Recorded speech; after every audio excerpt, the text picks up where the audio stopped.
ஏக இறைவனின் சாந்தியும் சமாதானமும் நம் அனைவரின் மீதும் உண்டாவதாக. எல்லா புகழும் இறைவன் ஒருவனுக்கே. நம்ம தொடர்ந்து நிலவரங்களை பார்த்துட்டு இருக்கோம். இன்னைக்கு வந்திருக்கக்கூடிய சில முக்கியமான தகவலை பார்க்கலாம். காசாக்குள்ள என்ன நடந்துட்டு இருக்கு, அது இல்லாமல் ஏமனும் ஈரானும் சேர்ந்து இன்னைக்கு அமெரிக்காவுடைய போர்க்கப்பலுக்கே அச்சுறுத்தல் கொடுத்து அவர்களை என்ன பண்ணியிருக்காங்க, திருப்பி அனுப்பி வச்சிருக்காங்க.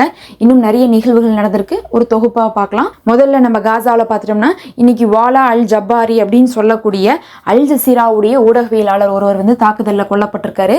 இதில் என்ன ஒரு கொடுமைனா, அவரு கூட 5 குழந்தைகள் இருந்திருக்காங்க. அவருடைய குழந்தைகள், அவங்க குடும்பமே மொத்தமாக பார்த்தீங்கன்னா அந்த தாக்குதலில் இன்னைக்கு மரணம் அடைஞ்சிருக்காங்க. தொடர்ந்து பார்த்தீங்கன்னா போரில் போராளிகள் மட்டும் இல்லை, பொதுமக்கள் மட்டும் இல்லை, அதோடு சேர்ந்து பார்த்தீங்கன்னா மருத்துவர்கள், அதுக்கப்புறம் அங்கே வந்திருக்கக்கூடிய ஐநாவுடைய ஊழியர்கள், இதே மாதிரி பார்த்தீங்கன்னா அல் ஜசீராவுடைய ஊடகவியலாளர்கள்னு சொல்லிட்டு தொடர்ச்சியாக அவர்களை குறி வச்சு கொண்டுட்டே இருக்கிறாங்க.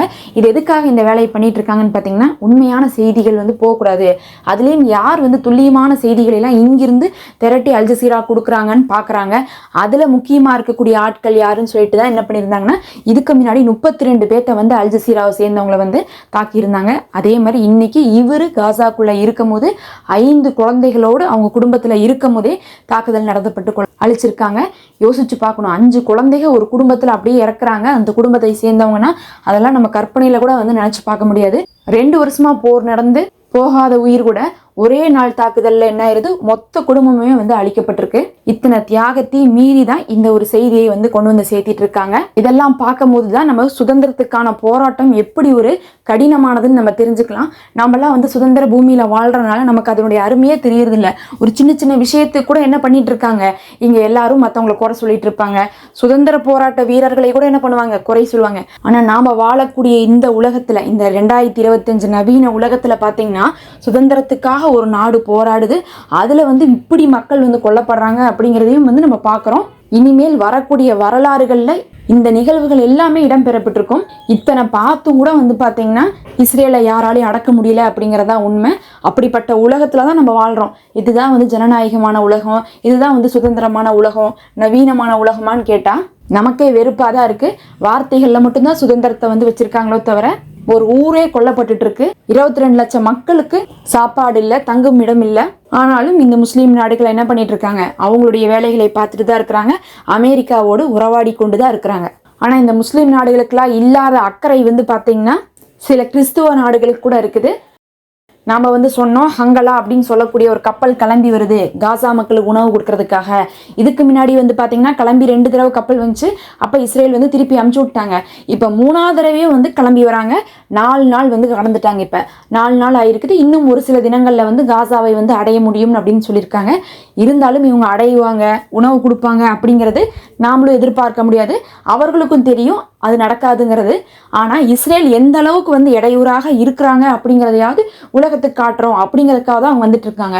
இன்னைக்கு அவங்க சொல்றாங்க, 4ஆவது நாள் அல் ஜசீராவுக்கு கொடுத்துருக்கக்கூடிய பேட்டியில, நாங்கள் காசா மக்களோடு இருக்கிறோம், காசா மக்களே கவலைப்படாதீங்க, உங்களோடு நாங்கள் இத்தனை மக்கள் இருக்கிறோங்கிறதை காட்டுறதுக்காகத்தான் நாங்கள் வந்துட்டு இருக்கோம்.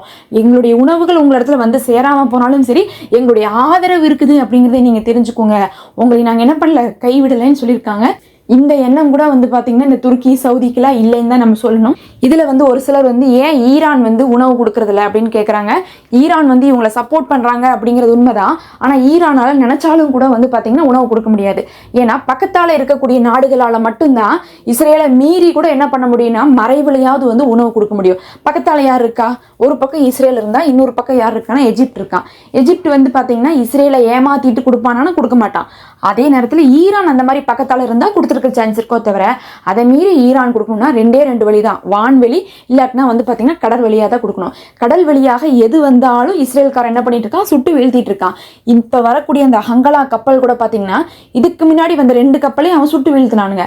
இப்படியே தான் என்ன பண்ணுவாங்கன்னா கடல் வழி ஃபுல்லாக இஸ்ரேலுடைய கண்ட்ரோல் இருக்கு. அதில் ஈரானோடது வந்துச்சுன்னா அவங்களுக்கு எப்படி ஆயிரும்னா அல்வா சாப்பிட்ற மாதிரி ஆயிரும். விரட்டி விரட்டி அடிப்பானுங்க.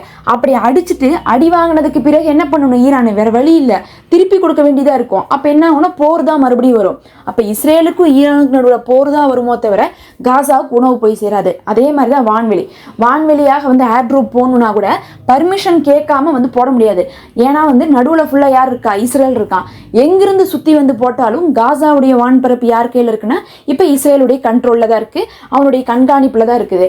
அதனால அந்த ஒரு வான்வெளிக்குள்ளே யார் நுழைஞ்சாலும் சரி அவன் சுட்டு வீழ்த்துவான். கேட்டால் என்ன சொல்லுவானா, நான் அங்கே போர் செஞ்சுட்டு இருக்கேன், அவங்க வந்து என்ன பண்ணிட்டு இருக்காங்க, அக்டோபர் 7 எங்களை வந்து தாக்கியிருக்காங்க, அதனால நீங்கள் வந்து எங்கள்கிட்ட பர்மிஷன் கேட்காம வந்ததே தப்புன்றுவான். இதெல்லாத்துக்கு மேலே இந்த வெஸ்ட் பேங்க் யாருடைய கண்ட்ரோலில் இருக்குது? மஹ்மூத் அப்பாஸ் தான். மஹ்மூத் அப்பாஸ் இதுக்கு ஏதாவது ஸ்டெப் எடுத்தாரான்னு கேட்டால் அவரும் எடுக்கல. அப்போ மஹ்மூத் அப்பாஸும் வந்து என்ன பண்ண மாட்டாங்கன்னா, எந்த ஒரு நாடும் இஸ்ரேல்கிட்ட கேட்காம வந்து காசாக்குள்ள உணவு போட்டால் சப்போர்ட் பண்ண போகிறதில்ல அந்த மஹ்மூத் அப்பாஸும். இன்னொரு பக்கம் இஸ்ரேலும் என்ன பண்ண மாட்டான், விட மாட்டான். அப்படி இருக்கும்போது ஈரானால் வரவே முடியாது. யாரெல்லாம் வந்து இஸ்ரேல்கிட்ட பர்மிஷன் கேட்டோ இல்லை இஸ்ரேல்கிட்ட பர்மிஷனே கேட்காட்டினாலும் கூட இஸ்ரேல்கிட்ட வந்து ஒரு ரிலேஷன்ஷிப்பில் இருக்கிறாங்களோ அவங்க வந்தால் மட்டும்தான் இஸ்ரேல் என்ன பண்ண மாட்டான்னா திருப்பி வந்து அடிக்க மாட்டான். ஏன்னா அவங்கள அடித்தோம்னா அவங்களோட இருக்கக்கூடிய நட்பு வந்து முறிஞ்சிடுங்கிறதுக்காக அவன் விட்டு வைக்கிறதுக்கு சான்ஸ் இருக்குது. அப்படி பார்க்கும்போது ஈரானுக்கு எந்த ஒரு சான்ஸுமே இல்லை. முஸ்லீம் நாடுகளுக்கு வேணால் இருக்குது, இந்த துருக்கி போன்ற நாடுகள், அதே மாதிரி வந்து பார்த்தா சவுதி, UAE, கத்தாரு, இவங்கள சொல்லலாம். அதில் துருக்கியை கூட நம்ம ஒரு லிஸ்ட்டில் சேர்த்த முடியாது. ஏன்னு பார்த்தீங்கன்னா தொடர்ச்சியாக நெத்தனியாக வந்து ஒரு பக்கம் சிரியாவில் பிரச்சனையை இழுத்த மாதிரியே துருக்கியிலே பிரச்சனையை இழுக்கணும் அப்படிங்கிறதுக்கான முயற்சி எடுத்துகிட்டு தான் இருக்காரு. 10வதுக்கு வந்து துருக்கி அதிபர் எர்டோகானை கொலை பண்ணுறதுக்கு பல தடவை முயற்சி செஞ்சுருக்காங்க மொசாட் அப்படின்னு சொல்லிட்டு துருக்கியுடைய அதிபரே வந்து பல தடவை பேட்டியில் சொல்லியிருக்காரு. துருக்கிக்கே அவங்க பர்மிஷன் கொடுக்க மாட்டானுங்க. இதில் ஈரானுக்கெலாம் நம்ம எங்கிருந்து சொல்ல முடியும்? அதனால தான் ஈரான் என்ன பண்ணுறதில்ல, எந்த ஒரு ஹெல்ப்பும் வந்து உணவோ இல்லை தண்ணியோ கொடுக்க முடியறதில்ல. இப்படி தான் வந்து காசாவுடைய நிலைமை இருந்துட்டு இருக்கு. அப்படியே வந்து பார்த்தீங்கன்னா இன்னைக்கு அமெரிக்காவுடைய போர்க்கப்பல் என்ன பண்ணியிருக்காங்கன்னா ஈரானுடைய ஏமனுடைய எல்லையை கடந்து வந்திருக்காங்க. அந்த இன்ஃபர்மேஷனை வந்து ஏமன் என்ன பண்ணியிருக்காங்க, அமெரிக்காவுடைய கப்பல் வராங்க, அவங்க எல்லையை கடந்திருக்காங்கன்னு சொல்லிட்டு ஈரானுக்கு அனௌன்ஸ் பண்ணணும். ஈரானுடைய சைட்லேருந்து என்ன பண்ணியிருக்காங்க, அவங்க இன்னைக்கு வார்னிங் கொடுத்து உடனே அமெரிக்கா என்ன பண்ணியிருக்காங்க, வந்த கப்பலை பின்னோக்கி எடுத்துகிட்டு போயிருக்காங்க. தேவையில்லாத சண்டை வேண்டாங்கிற மாதிரி என்ன பண்ணிட்டாங்க, அமெரிக்கா வந்து போயிட்டாங்க. இதுக்கு முன்னாடிலாம் வந்து பார்த்தீங்கன்னா அமெரிக்காவுடைய போர்க்கப்பலுக்கு எச்சரிக்கை கொடுத்து பின்வாங்க வைக்கிறதுக்கு இந்த உலகத்தில் ஆளே இல்லாமல் இருந்துச்சு. ஆனால் ஈரானோடும் ஏமனோடும் வந்து என்ன பண்ணாங்க, அமெரிக்கா மோதினாங்க. அதுக்கப்புறம் 2 பேருமே பதிலடி கொடுத்துருந்தாங்க போதுங்கிற அளவுக்கு. அதனால மறுபடியும் ஹவுதிகள்கிட்ட பிரச்சனை வேண்டாம், அவங்க கண்டிப்பாக நம்மளுடைய போர்க்கப்பலை அடிக்கக்கூடிய சக்தி உள்ளவங்க தான் சொல்லிட்டு என்ன பண்ணியிருக்காங்க, அமெரிக்கா பின்வாங்கியிருக்காங்க. முன்னாடி இருந்த பிம்பம் வந்து பார்த்தீங்கன்னா இப்போ உடைக்கப்பட்டிருக்கு. அமெரிக்கா கப்பலை பார்த்து பயந்தவங்கலாம் யாருமே இல்லை. இப்போ அமெரிக்கா தான் ஈரானையும் ஏமனையும் பார்த்து பயந்து பின்வாங்கியிருக்காங்க. அந்த அளவுக்கு வந்து பார்த்தீங்கன்னா இந்த போரில் அமெரிக்கா ரொம்பவே அடி வாங்கியிருக்காங்க அப்படிங்கிறதா உண்மை. ஆயுதம் மட்டும்தான் அவங்க கொடுத்துட்டு இருக்காங்களோ தவிர அவங்க எந்த ஒரு வெற்றியும் இந்த போரில் வந்து நிலைநாட்டவே கிடையாது. இதெல்லாம் தான் இன்னைக்கு வந்த முக்கியமான செய்தி. நம்ம அடுத்த ஒரு காணொலியில் சந்திப்போம்.